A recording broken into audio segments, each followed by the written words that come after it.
निज आत्मा में ही सुख मिलता, कहता है ये मन। चेतन कर तू आत्म रमण। निज आत्मा में ही सुख मिलता, कहता है ये मन। चेतन कर तू आत्म रमण। चेतन कर तू आत्म रमण। मैं हूँ कौन, कहाँ से आया, और कहाँ पर मुझको जाना। क्या यह जगत कौन है साथी, क्या है मेरा सही ठिकाना। रे चेतन यह राग द्वेष ही सुख का स्रोत सघन। चेतन कर तू आत्म रमण। चेतन कर तू आत्म रमण। कोई तेरे गुण भी गाता, कोई अवगुण भी बतलाता। प्रिय का कहीं वियोग सताता, अप्रिय योग लगे दुख दाता। रे चेतन तू निज स्वभाव में जीने काले प्रण। चेतन कर तू आत्म रमण। चेतन कर तू आत्म रमण। सुख भी आते दुख भी आते, जन्म मरण का चक्कर खाते। कहीं प्रेम की धार बहाते, कभी शोक से हम भर जाते। रे चेतन पर भाव सभी है, कर सम्यक चिंतन। चेतन कर तू आत्म रमण। निज आत्मा में ही सुख मिलता, कहता है ये मन। चेतन कर तू आत्म रमण। चेतन कर तू आत्म रमण। ध्यानाभ्यास के लिए कृपया अपने नेत्रों को बंद कर लीजिए। मूर्त पदार्थों को हमने बारंबार भोगा है, कण कण को हमने अनंत बार भोगा है, फिर भी हमारे दुखों का अंत नहीं हुआ है। हमने उत्तम सुख को प्राप्त नहीं किया है। सुख के लिए हमें अपने अमूर्त शरीर का ही आश्रय करना है, जो आँखों से दिखाई नहीं देता है। इसलिए आँखों को बंद रखिए। अंतर्दृष्टि से ही अपना अमूर्त शरीर अनुभव में आता है। इसी को अंतर्दृष्टि कर हमने नहीं भोगा है। इसी कारण से हमारे संसार का अंत नहीं हुआ। हम दुखों से निवृत्त नहीं हुए, उत्तम सुख की प्राप्ति नहीं हुई। दुख निवृत्ति के लिए और सुख पाने के लिए हमने मूर्त पदार्थों का ही चयन किया है, उन्हीं का आश्रय किया है, और मूर्त पदार्थों के आश्रय से दुखों की निवृत्ति कदाचित कभी तात्कालिक रूप से हुई हो, पर स्थायी रूप से हम दुखों से मुक्त नहीं हुए हैं और उत्तम सुख भी प्राप्त नहीं हुआ है। दुखों की निवृत्ति और उत्तम सुख पाने के लिए हमें अपने आप का ही चयन करना है।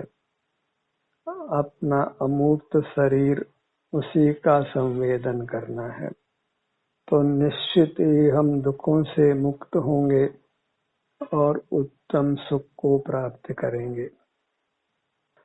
परमात्म दशा को प्राप्त करेंगे, जन्म मरण से मुक्त होंगे, उन्हें मूर्त शरीर प्राप्त नहीं होगा, तो मूर्त पदार्थों से प्रभावित भी नहीं होंगे। कर्म का संबंध नहीं होगा तो कोई चिद विकार अपने में उत्पन्न नहीं होगा। क्षुधा, त्रसा, वृद्धावस्था, रोग, मरण आदि कोई दुख नहीं होगा।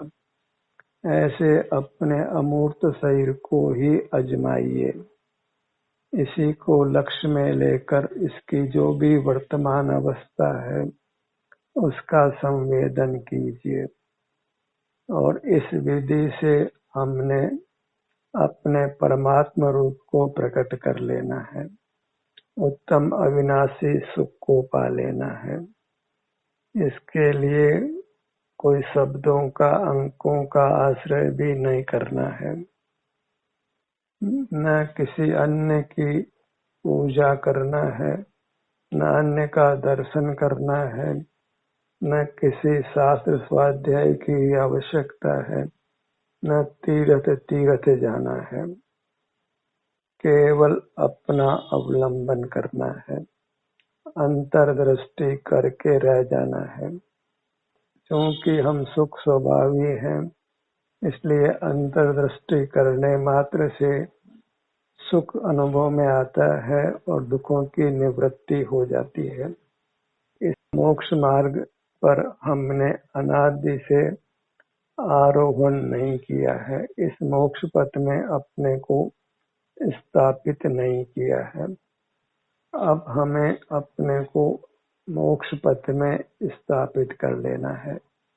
अपनी ही चिन्ह मूर्त को ध्याना है जो हमें अंतर्दृष्टि से सिर से पैरों तक अनुभव में आती है। और अनुभव करके देखिए, सिर से पैरों तक ये मैं हूँ ऐसी प्रतीति होती है। आपको आपका अनुभव शरीर के रूप में ही अनुभव में आता है। ये अलग है कि वह शरीर मूर्त नहीं है।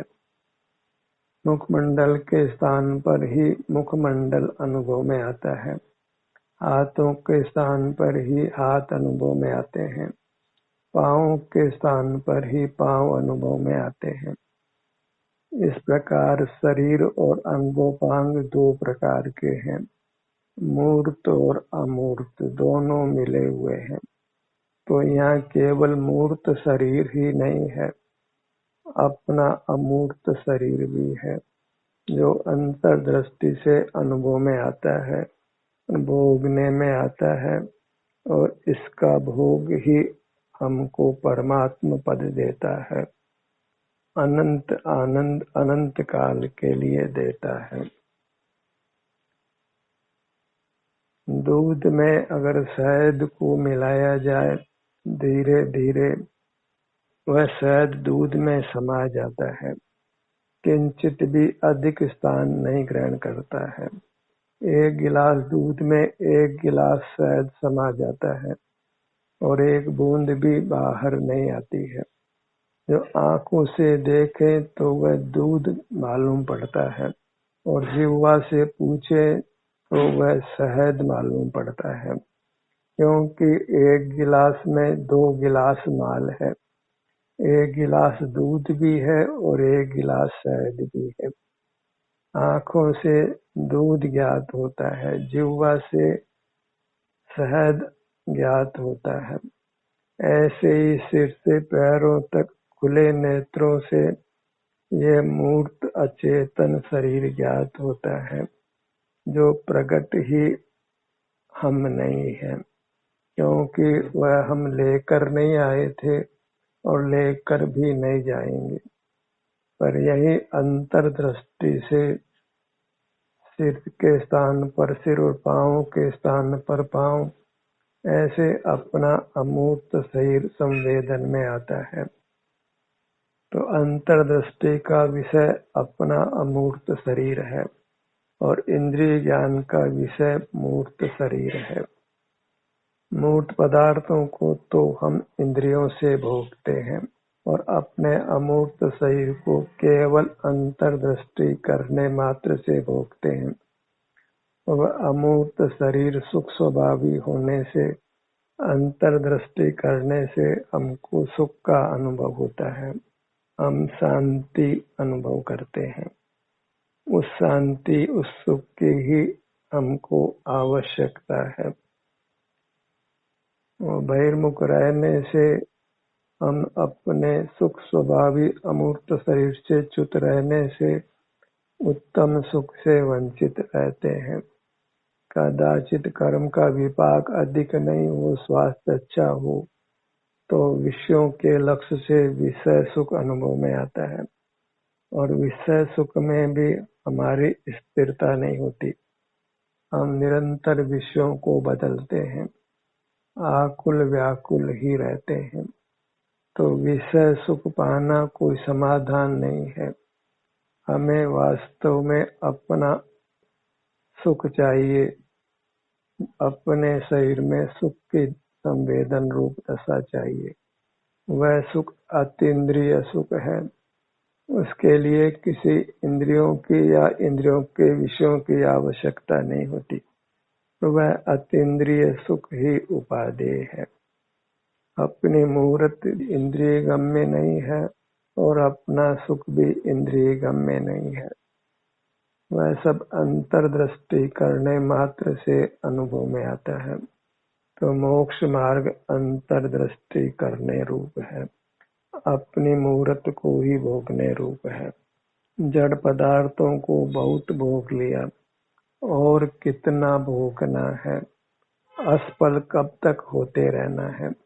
सुख पाने के प्रयत्न में कदाचित विषय सुख अवश्य मिला हो, पर दुखों से हम निवृत्त नहीं हो पाए हैं। एक दुख जाता है और दूसरे अनेकों दुख आ जाते हैं। मूर्त पदार्थों से हम प्रभावित होते हैं। मूर्त पदार्थों की आवश्यकताएं होती हैं। वृद्धावस्था का दुख, रोगों का दुख, मरण का दुख और प्रतिकूल संयोगों का दुख, अनुकूल संयोगों का वियोग का दुख। दुख ही दुख रहते हैं जब हम मूर्त पदार्थों को पाकर उनको भोग कर दुख मिटाना चाहते हैं, सुख पाना चाहते हैं। दुख मिटाने के लिए, सुख पाने के लिए हमें अपने अमूर्त शरीर को पहचान कर उसको भोगना है। उसी को हमने कभी यत्न पूर्वक नहीं भोगा है। कर्म का विपाक हुआ, शरीर में वेदना हुई, तो वह अनुभव में आती है। उससे हम उस कर्म से मुक्त भी होते हैं। पर जैसे ही स्वास्थ्य की दशा आती है, हम फिर विषयों को भोगने लगते हैं, फिर नूतन कर्मों को बांध लेते हैं। हमें अपने सन्मुख ही रहना है, वेदना हो तो भी और वेदना नहीं हो तो भी।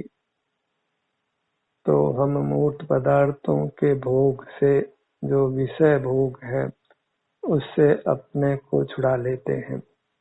विषय भोग से ही कर्मों का संचय होता है।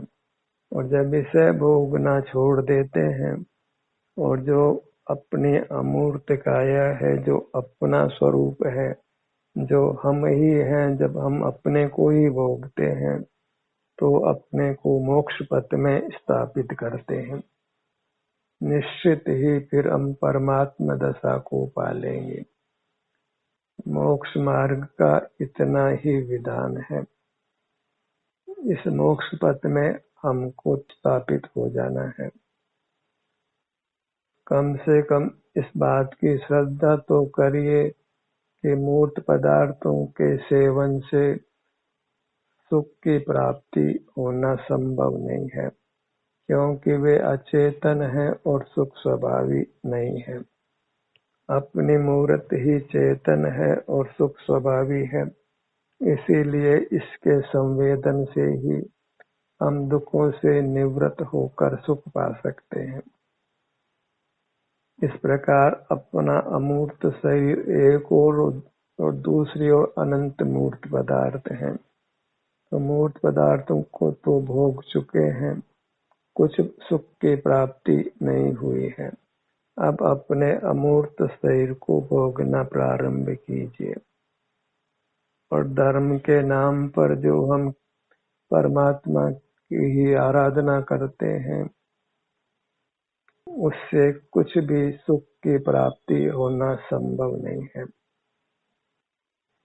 पर तो पर ही है, और परमात्मा को किसने देखा है, उनका यथार्थ स्वरूप क्या है, वह किसने जाना है।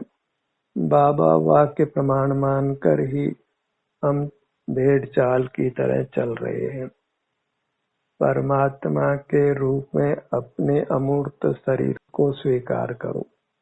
भले ही सारा जगत अपने अमूर्त शरीर को परमात्मा के रूप में नहीं पहचानता हो, पर हमको मोक्ष मार्ग पर चलना है।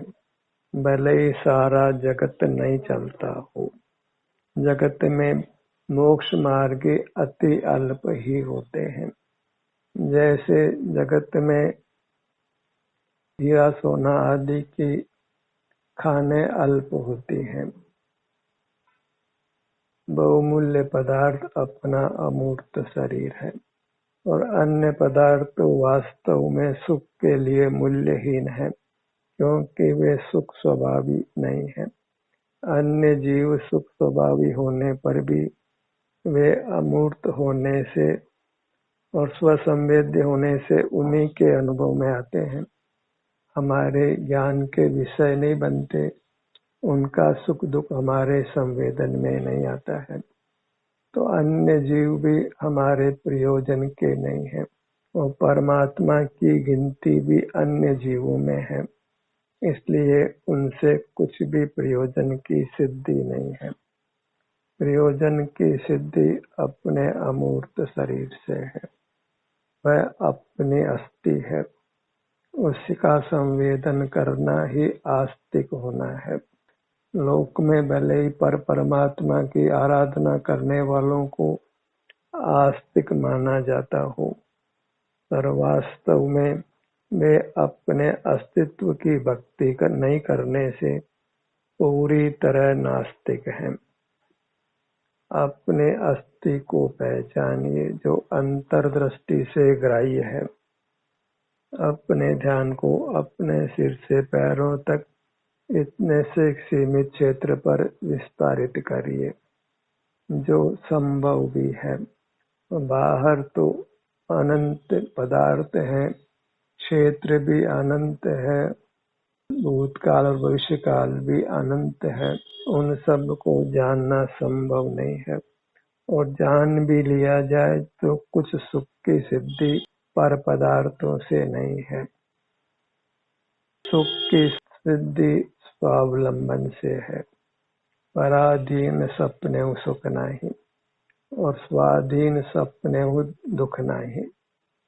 यदि आप स्वाधीन रहते हैं तो फिर अनंत काल आप सुख से ही रहेंगे, और बहिर्मुख रहेंगे, पराधीन रहेंगे तो भूतकाल में दुख पा चुके हैं, और आगे अनंत काल दुख पाना है।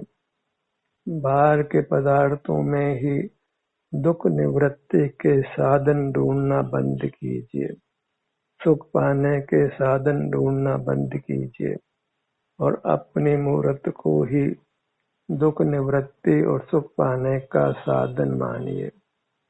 यदि आप वास्तव में ही दुखों से निवृत्त होना चाहते हैं, सुखी होना चाहते हैं, तो इस प्रकार स्व पर का विवेक करके पर को विषय करना बंद कीजिए, और अपनी मूर्त को ही अंतर्दृष्टि से भोगिए।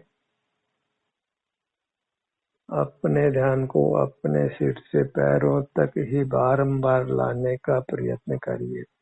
अपने पर दया करिए। पर दया करने के प्रयत्न में तो नाना बार हमारी दया के प्रयत्न में ही जिस पर दया की जाती है वह दुखी हो जाता है और मर भी जाता है, क्योंकि सब जीव अपने कर्मों का फल भोगते हैं। दूसरे के प्रयत्न का फल दूसरा नहीं भोगता है। अपने कर्म सिवाय जीव को कोई न फल देता कुछ भी, पर देता है यह विचार तज स्थिर हो छोड़ प्रमादी बुद्धि। मैं किसी का उपकार करूं, कोई मेरा उपकार करे, यह पर चिंतन योग्य बिल्कुल नहीं है। हम किसी को सुखी करें, कोई हमको सुखी करे, हम किसी को खाना खिलाएं, कोई हमको खाना खिलाए, तो सब अपने अपने कोई खाना क्यों नहीं खिलाएं, उसमें अत्यंत स्वाधीनता है। तो सब जीव अपनी अपनी मूर्त से ही सुख पाने का प्रयत्न करें, न अन्य जीवों से, न अन्य अचेतन पदार्थों से, न किसी परमात्मा से ही। और प्रकट आज तो हम किसी परमात्मा को देखते नहीं हैं। मूर्त प्रतिमा जो अचेतन है उसी को ही वास्तविक परमात्मा मानकर उसकी आराधना करने लगते हैं, तो वास्तव में वह ब्रह्म मात्र है। कदाचित मूर्त प्रतिमा में परमात्मा की स्थापना करें, पर खरे खर तो वह परमात्मा नहीं है, ऐसा अंतर हृदय से स्वीकार करें। हम तो जिसमें परमात्मा की स्थापना की है उसको साक्षात परमात्मा ही मानने लगते हैं, और अचेतन तो कभी चेतन हो नहीं सकता है।